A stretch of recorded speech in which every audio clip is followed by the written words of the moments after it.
अंकित और अनु भाई बहन थे।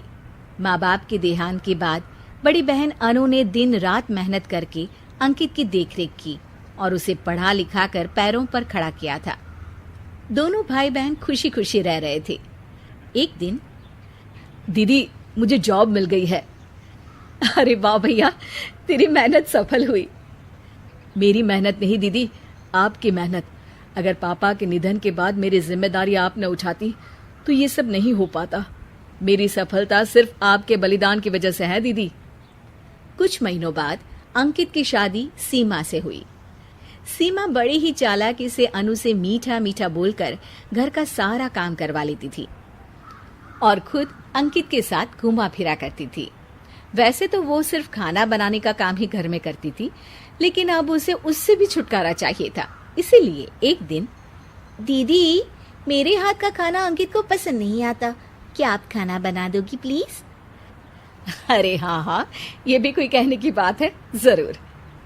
सीमा इस बात से मन ही मन बड़ा खुश होती है और अगले दिन के झाड़ू पोछे के काम से छुटकारा पाने के लिए एक और तरकीब लड़ाती है।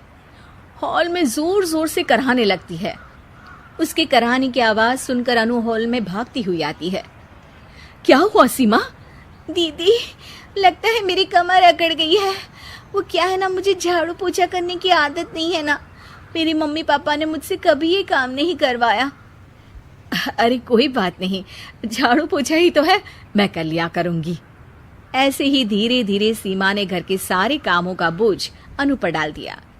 घर का सारा काम अनु करती थी, फिर भी सीमा को अनु से छुटकारा चाहिए था। इसलिए एक दिन वो अंकित के ऑफिस से लौटने से ठीक पहले ढेर सारे कपड़े लेकर धोने का नाटक करने बैठ जाती है। अरे सीमा, इतने कपड़े?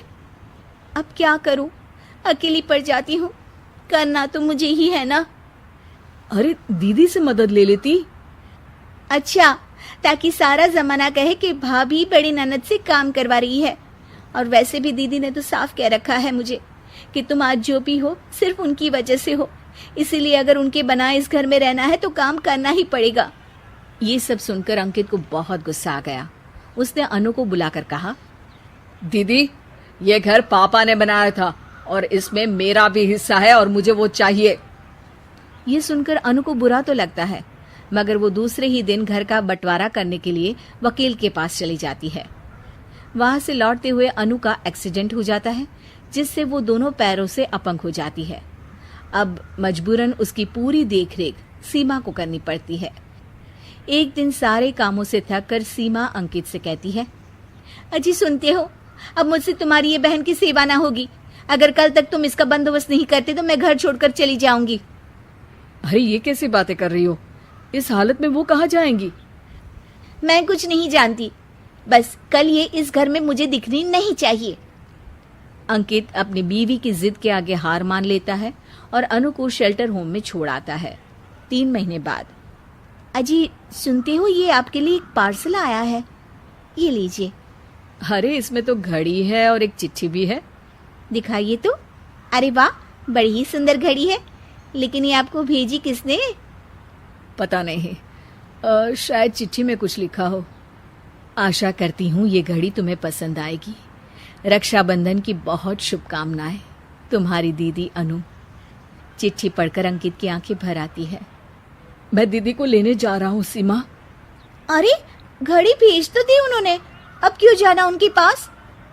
देखा सीमा, दीदी हमसे दूर जाकर भी हमारे बारे में ही सोचती है, और एक हम है जो उनकी सेवा से बचने के लिए उन्हें शेल्टर होम छोड़ा है। तुम्हारी बातों में आकर मुझसे ये क्या पाप हो गया? मैं जा रहा हूँ दीदी को लेने, और जब मैं वापस आऊं तो तुम मुझे हमारे घर में मत दिखना। इतना कहकर अंकित अनु को लेने निकल जाता है। वहां पहुंचकर, दीदी मुझे माफ कर दो, मैं तुम्हें लेने आया हूँ।